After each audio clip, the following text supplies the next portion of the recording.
आप जेल से निकले, आप घर क्यों नहीं गए पहले? क्योंकि हमको पता है हमारी आवाज दबा दी जाएगी। उनपे सच्चा केस है, हम पे झूठा केस है। हमको झूठा केस में एफआईआर होने के 4 घंटा के भीतर अरेस्ट करके जेल भेज दिया गया और उनपे सही केस होने के बावजूद प्रशासन उसको गिरफ्तार नहीं कर सका। खान सर पर हत्या की साजिश, खान सर और रोशन सर के बीच टीचर वॉर शुरू हो गया है। रोशन आनंद प्रिंस यादव की हत्या की गई है। हम अपने आप को सर जवाब नहीं दे पा रहे हैं सर। जो भाई मेरे लिए हमेशा खड़ा रहता था उसको हमने खो दिया है। हमको सर विश्वास नहीं होता है सर कि वो मर गया है। सच पूछिए तो सर हमारा ना माइंड ना हर्ट कोई भी इस बात को एक्सेप्ट करने के लिए सर तैयार ही नहीं है कि प्रिंस मर गया है। आंसू जो होता है ना सर, आंसू सर मेरा सूख गया है सर। माता पिताजी स्वीकार कर पा रहे हैं? सर जब हम जेल से बाहर निकले तो मेरे दिमाग में पहला चीज यही आया कि हम किस मुंह से अपने माँ बाप को अपना चेहरा दिखाएंगे।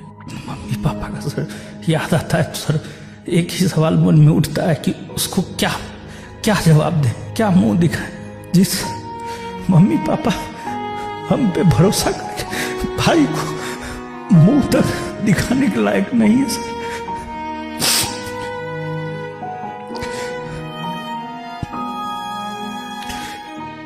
खान सर के ज्यादातर चाहने वालों का यह कहना है कि रोशन आनंद सर जेल इसलिए रह गए क्योंकि उनके ऊपर पहले से कुछ क्रिमिनल केसेस थे। उन्हें जमानत 24 घंटे मिल जाती, उनका जो बैकग्राउंड था उसकी वजह से वो लंबा रह गए। यहाँ पर प्रशासन का फिर से सर दोहरा चरित्र देखिए। जिस आंदोलन में हम गए हैं वो भी गए हैं, लेकिन उनके ऊपर केस नहीं, हमारे ऊपर केस। अगर गोली कांड की बात नहीं आती तो फिर हमारी अरेस्टिंग नहीं होती सर। 13 तारीख को हमारे भाई की मृत्यु हुई। 15 को जब हमारे बेल पर सुनवाई हो रही थी उन्होंने अपने वकील के जरिए पुरजोर विरोध किया। उनका कहना है कि हमारी वजह से ये निकल कर आए हैं बाहर सर, वरना इनके वकील जो थे वो इतने कमजोर थे कि शायद ये कुछ दिन और अंदर नहीं सर। खान सर ने अपने ऑफिसर से भी कहवा दिया था कि उनके भाई की मृत्यु हो गई है, अब समाज अपोज उस तरह से नहीं कीजिएगा, इसलिए बहुत कम ही अपोज किया गया। आपको जमानत इसलिए भी नहीं मिल रही थी क्योंकि आपके वकील के ऊपर किसी महिला से दुष्कर्म के आरोप लगे थे।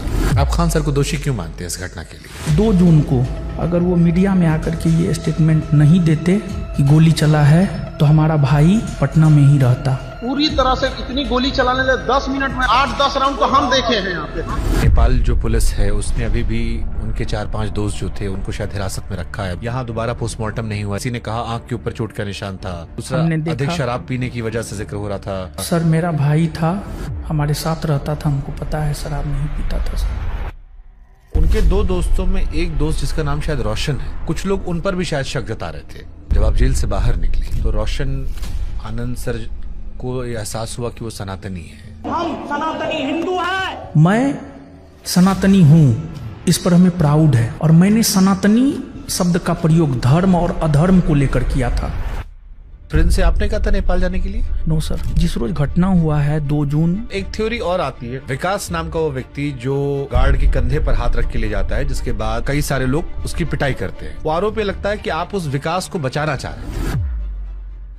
वो कह रहे हैं कि पहली गोलियां आपकी तरफ चलाई गई थी जिसका वीडियो नहीं आया। ये सर गलत है, प्रशासन उसके तरफ था। ये तो पुलिस ने कहा गोली नहीं चलाई गई। फायरिंग करता हुआ कोई अब तक नहीं दिखा है इसमें। तो फिर आप क्यों कहते हो कि पुलिस उनका साथ दे रही है? गोली तो सर चलाया गया है। पहले आपने भी शायद कहा था गोली नहीं चलाई गई। हमारी तरफ से गोली नहीं चला है। फैजल खान ने अपने गार्ड को कहा गोली चलाओ, मर्डर हो जाए, जो हो जाए हम देख लेंगे। क्या वो इतने बेवकूफ होंगे कि मतलब वो हत्या जैसी चीज करवा के अपने आप को जीवन में फंसाना चाहेंगे? झूठा केस में हमको जेल में डलवा दिया ना। हम जेल में नहीं होते, हमारा भाई आज हमारे साथ होता। हमको डर है, वो हमको भी सर मरवा सकता है सर। आप डरते हैं खान सर से? जेल जाकर आत्ममंथन तो किया होगा ना कुछ आपने भी? कोई अपना नहीं है, सच में कोई अपना नहीं है सर। यही सच है सर। रणभूमि आपका है, लड़ना आपको पड़ेगा, कष्ट सर आपको सहना पड़ेगा।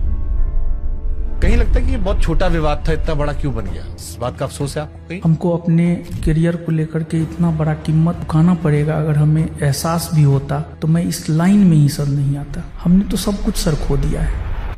अगर नेपाल वाली घटना में उनका नाम नहीं आता है और वो मानवीय आधार पर आपसे माफी मांगते हैं कि साथ मिलकर ठीक करते हैं सब कुछ, क्या आप तैयार होंगे? हमारा सब कुछ उजड़ ही गया सर, अब माफी का क्या कोई मतलब नहीं है सर। दुनिया जो भी माने, लेकिन हम इस घटना का दोषी फैजल खान, डॉक्टर रामाशंकर प्रसाद और सावित्री कंप्यूटर के मालिक को मानते हैं सर।